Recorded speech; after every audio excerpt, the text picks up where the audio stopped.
Hi, I'm Glenn Dunks, and welcome to the 5th Ozflix Report. Those of you paying attention will already know about the dire situation regarding our film heritage, about the hundreds of films soon to be lost if they are not restored and digitised, and about the establishment of the Australian Film Future Foundation, our not-for-profit sister organisation tasked with raising money to preserve our great films. Well, we have an exciting announcement this week regarding the AFFF, the appointment of our joint patrons, National Living Treasures, Phillip Adams and Barry Jones. Really, it's a thing. Look it up. Phillip and Barry spearheaded a number of initiatives in the 1970s to re-establish the Australian film industry after decades in the doldrums. Amongst the bodies they were responsible for were the Australian Film, Television and Radio School, the Australia Council, as well as the forerunner of the federal government agency Screen Australia. Phillip Adams was also responsible for the establishment of the South Australian Film Corporation, which then led to other state film agencies. These men are arguably the godfathers of our current film industry. Phillip, a well-respected broadcaster, journalist and author, was also the producer of classic Australian films, The Adventures of Barry Mackenzie, The Getting of Wisdom, Don's Party, We of the Never Never, Kitty and the Bagman, and many more. His first film, Jack and Jill, a Postscript, made in Melbourne in 1969, was distributed internationally by Columbia Pictures, and Adams was not only writer, producer, director, but also shared cameraman and editing duties too.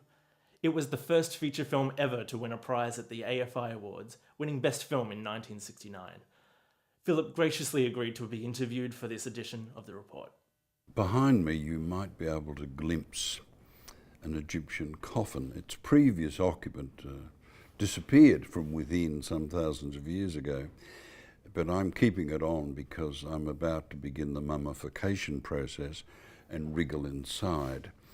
At this late stage in my career, there's very little that thrills or excites, and yet all of a sudden something's happened which makes me want to delay my passage to the next world, and that is this wonderful idea of getting all the existing Australian films together. God knows we've made lots, some of them quite good, I believe, and turning it into a vision splendid that people can access. This is the best idea since sliced bread. What other great ideas? Well, the stump jump plough, that was an Australian great idea, wasn't it? The Hills Hoist. This is the best Australian idea since the Hills Hoist and the stump jumped plough. And as a result, I am not going to die for another couple of 100 years, so I can help it guide its tottering footsteps with my tottering footsteps. 3 cheers, this is terrific.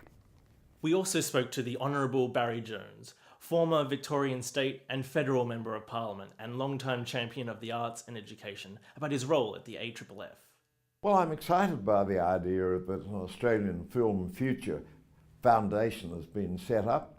Particularly delighted and flattered that Phillip and I should be invited to be co-patrons of it, and I'll certainly do everything that I can to try and secure some support from the philanthropic area and from government itself. Just as in our great museums and our great libraries, we preserve great things from the past that we see as really very important, we've got to adopt the same approach so far as our early film heritage is concerned.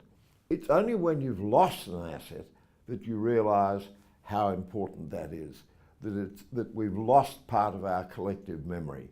With both Phillip Adams and Barry Jones on board, we hope the Australian Film Future Foundation will now grow from strength to strength. You can donate now, fully tax-deductibly, at our Australian Culture Fund website. That's all from me this week, but I will give our final word to one of our new patrons. As a Luddite, I am passionately opposed to all forms of technology. It's a pox upon humanity, but I make one exception, and that's for Ozflix. What Ozflix is going to do with all the new digital gizmos is transform the history of the Australian film industry by preserving its history and projecting that into the 21st century. I am so excited by Ozflix, I'd like to help.